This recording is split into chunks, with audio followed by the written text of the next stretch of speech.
It's a rat! It's a rat! Kill it! Kill it!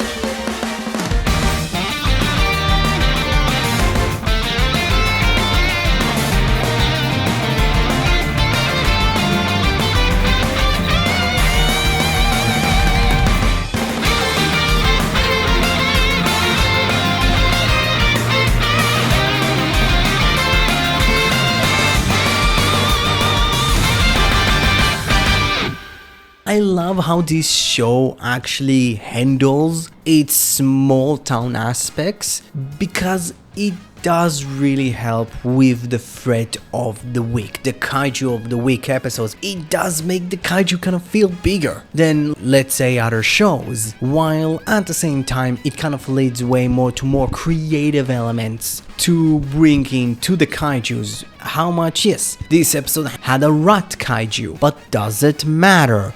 It was genuinely memorable. And finally, with this episode, we got more out of our side characters. Specifically, the big spotlight was on Rin, which I did really like, with her really taking the full-on lead of the episode, where Yuma kind of took a backseat. How much, the solar armor kind of came in the last few moments of the episode, but it didn't really take the big old spotlight. It was very much on Rin and her interaction with this really cool small town, with the market street pretty much is getting attacked by a big fucking rat that eats their cabling, their electricity cables, their electric cables that leads to a lot of power outage. And I did love that, like, the people that all of the sellers in the street, and Yuma pretty much needed to convince Rin to check it out because it's a big fucking rat. It has to be a kaiju, maybe. It's fucking enormous. And I did love that, like,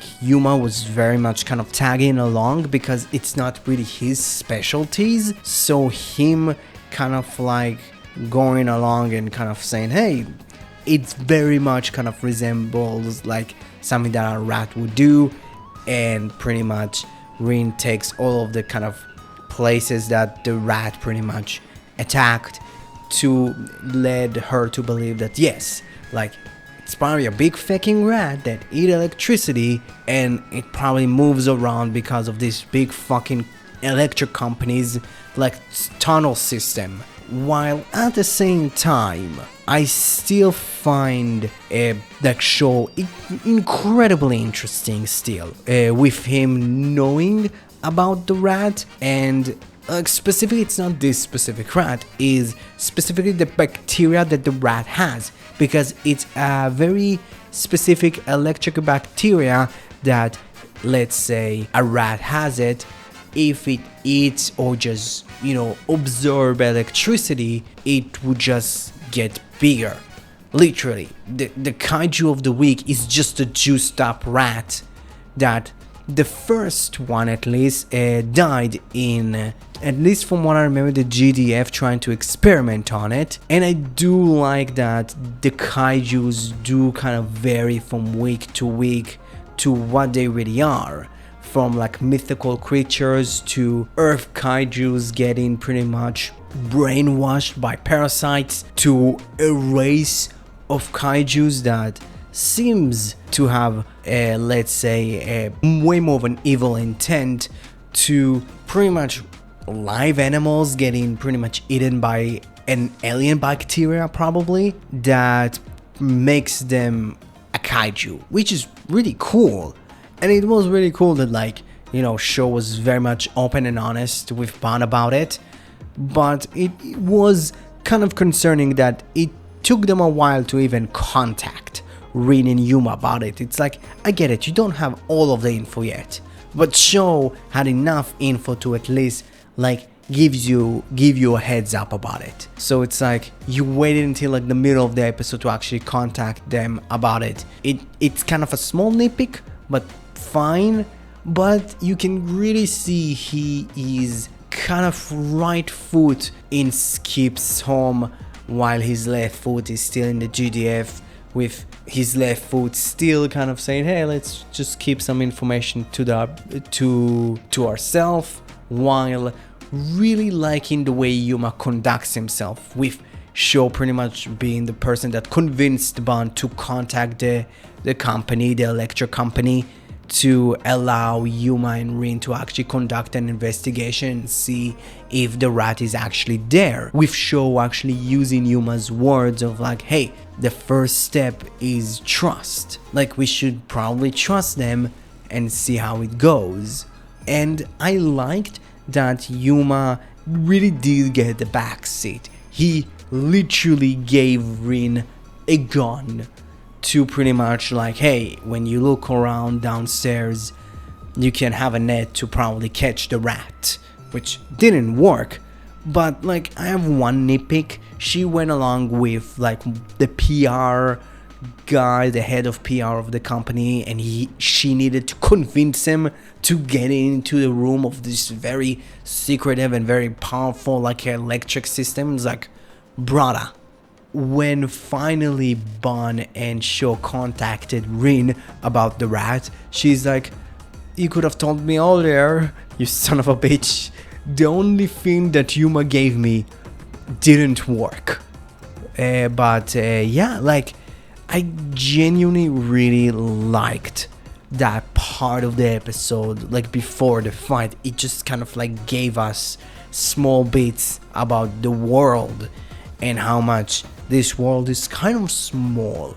I don't know, there's something about this like small city aspect of the show. It just feels like natural. It like, I really like it. I really like the vibe that Arc really presents itself with the city that it sets itself in. While I do like the seeing Yuppie on the scene doing shit.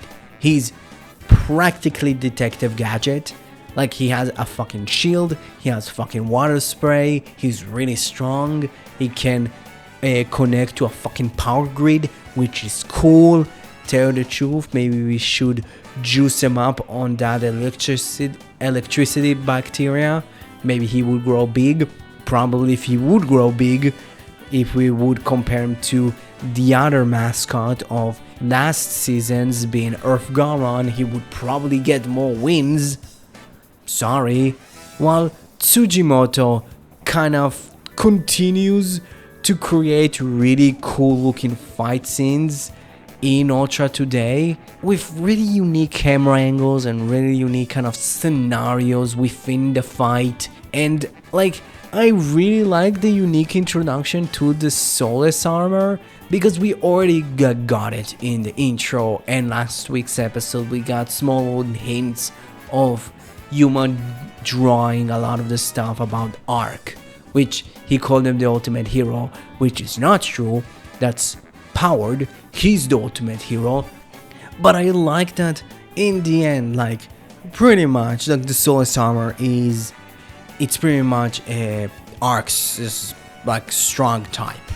It doesn't really, it's not really an upgrade, it's just like an armor system. It's just something for him to be stronger but not as agile. Again, it's strong type or power type, while I think the moon armor is going to be like the sky / miracle types, which is going to be cool.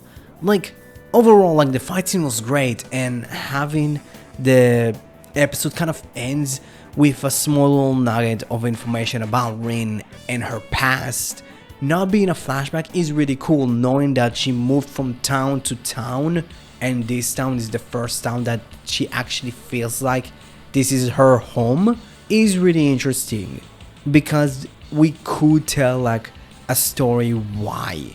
It could be connected to Skip, it could be connected to the GDF, it could be connected to one of the two, which is going to be kind of an interesting plot point to be told towards kind of the latter half of the first half of the show, because it truly feels like we are setting up to a lot of like small character moments to build up to pretty much the middle of the show, where we're going to at least know a lot more about our side characters. So yeah, like, overall it was a pretty damn strong episode.